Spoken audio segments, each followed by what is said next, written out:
खुलुमबाय Bodoland एंखं television studio आं हायनार्सि गयारि दिनैनि गाहाय रादाबफोराव दङ। काजलगावआव सिसि बिटिआरनि सावरायमेल जुथुमदों। आसामाव गोदानै एनआरसि नायबिजिरगोन। फरायसा आफादनि दैदेनगिरिफ्रा आसाम मेघालय सिमनायाव दावबायना ओनसोलनि रायजोफोरजों सावरायदों। रायजो सोरखारा जायखिजाया धोरोमारि एबा रावारि हारिखौ माइनरिटि फोसावनो हायो। आं थांना थासान्दि AIUDFनि सोरखार जाहोआ बुंदों प्रबेश कलिता। साफागुरियाव रबिबारखालि जाब्रबथाय जानाय गेस टेंकारखौ समबारखालि बोखांनो हाबाय। दानिया फैदो आबुं रादाबाव।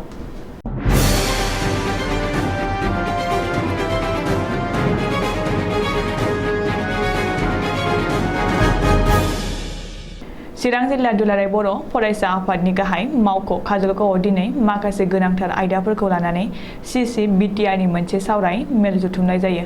मिरु एबसुनि अफिसियेल फेसबुक पेजआव फोसावनाय बादिब्ला दिनै काजलगावआव बानजायनाय सिसि बिटिआरनि सावराय जुथुमाखौ सामलायदों मिरु एबसुनि आफादगिरि दिपेन बर'आ। दिपेन बर'आ सामलायनाय बे सावराय जुथुमनि सिसि बिटिआरनि गासैबो सोद्रोमा आफादफोरा बाहागो लायो। मख'नो गोनांदि बे सावराय जुथुमाव बिटिआरनि सिङाव थानाय गासैबो हारि माहारिफोरनि जेंना जेंसिफोरखौ सुस्रांनायनि सायाव गुवारै सावरायलायनायजों लोगोसे इयुन समाव बिटिआरआव गोजोन खौसेथिखौ अरायथा खालामलांनायनि सार्टआव आरोबाव जयै खामानि मावलांनो थाखाय गोबां थांखिफोर लानाय जायो होननानै बे एबसुनि फेसबुक पेजआव फोसावदों। आसामाव गोदानै एनआरसि नायबिजिरनाय जागोन। आसामाव एनआरसि नायबिजिरफिनगोन होननानै गिबि मन्थ्रि डक्टर हिमन्त बिश्व शर्माया रबिबारखालि फोसावदों। बबेखानि रायजोआव गोदानै एनआरसि नायबिजिरफिननायनि सायाव सोरखारा आसुजों लोगोसे सावरायनाया सोलिगासिनो दं होननानै फोरमायदों गिबि मन्थ्रि डक्टर हिमन्त बिश्व शर्माया।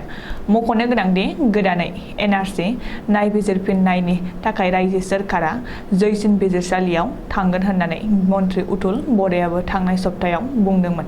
ओरैहाय गिबि मन्थ्रि डक्टर हिमन्त बिश्व शर्माया फिन एनआरसि नायबिजिरनायनि दाबि खालामनायखौ तृणमूल कंग्रेसनि दैदेनगिरि सुस्मिता देबआ गोख्रों फिनजाथाय होदों आरो आसामनि गिबि मन्थ्रिया गोदान एनआरसि दाबि खालामदों। आसामनि सुबुंफ्रा माखासे सान सारियाव गसंबाय। माखासे सुबुङा गावनि लेगेसि दिन्थिनो थाखाय रायजो नाङै गिदिंना थबिल रांखौ बाहायबाय। बेयो मोनसे गोलाव हाबाफारि होननानै सुस्मिता देबआ टुइटाराव टुइट खालामदों। बेखौबो मख'नो गोनांदि आसामाव एनआरसि नायबिजिरनायनि आबुं एनआरसि थांनाय 2019 मायथाइयावनो फोसावजादों।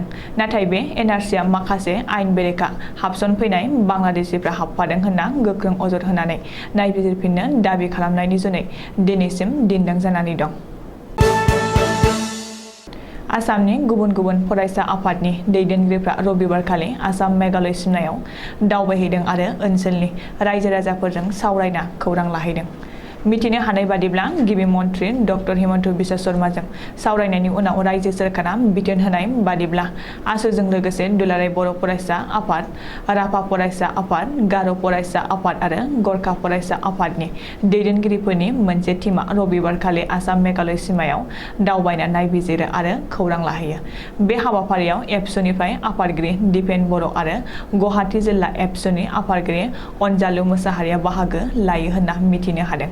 बेनि बागै मिरु एबसुनि फेसबुक पेजआव फोसावनाय बादिब्ला गुबुन गुबुन मोनबा फरायसा आफादनि थान्दै हान्जाया मैया आसाम मेघालय सिमनानि बरपेटार, पिलिंकटा आरो माइकुलि ओनसोलाव दावबायना नायगिदिंहैयो आरो ओनसोलनि रायजो राजाफोरजों सावरायज्लायो।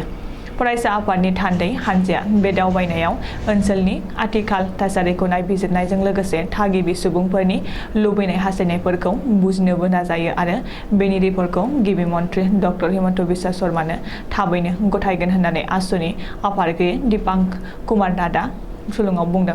बबेखानि आसाम मेघालय सिमनायारि जेंनाखौ अरायथा सुस्रांनायनि गोनांथि, बबे ओनसोलाव आसामनि आरो बबे ओनसोला मेघालयनि बेखौ पिलिंकटा आरो माइकुलि ओनसोलनि सुबुंफोरा दासिमबो मिथिया। बेजों लोगोसे बै ओनसोलनि सुबुंफोरनि गोसोआव दासिमबो गिनाय दं होननानै आसुनि गाहाय बोसोनगिरि डक्टर सुमजुल कुमार पट्टचार्यआ बुंदों।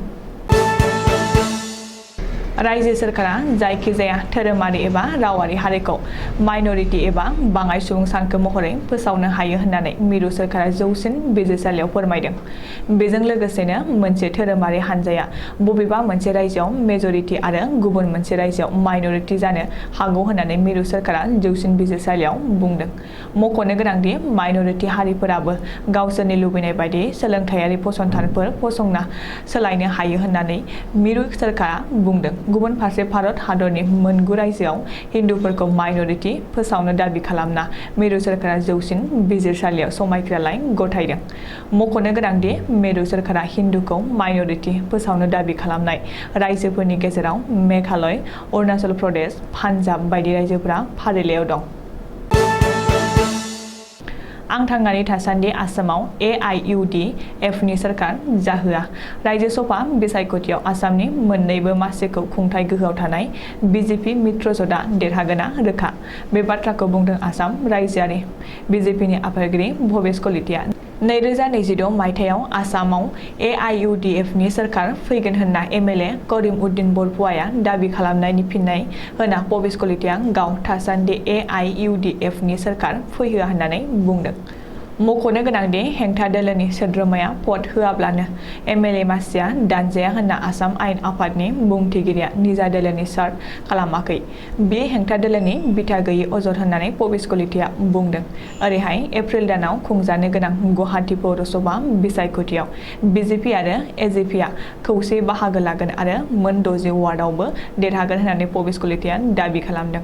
मख'नो गोनांदि रायजोआव मुवा बेसादनि बेसेन बांनायनि सायावबो भबेश कलिताया बानबुंथि होदों आरो थासारिनि थाखायनो मुवा बेसादनि बेसेन बांदों आरो बेयो खमायफिनगोन। ग्राहक महरै जोंबो मोनदाङो होननानै बुंदों।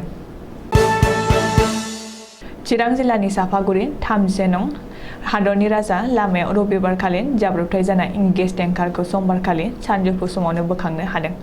700 मिटार गोजानाव थानाय थालिगावनि बङाइगाव रिफाइनारि दंमोनब्लाबो नाथाय थोजासे रिकभारि भेन गैयैलाय रबिबारखालि बोखांनो हायाखैमोन। बेनि जाहोनाव मोनसे लामाखौ बन्द खालामथ'नो गोनां जादोंमोन आरो गुबुन दोंसे लामाजोंनो थांलाय फैनायनि राहा खालामनानै होनांदोंमोन होननानै पुलिसनि सुलुङाव फोरमायदों। दिनैनि रादाबा एसेनोसै। गोजोन्थों।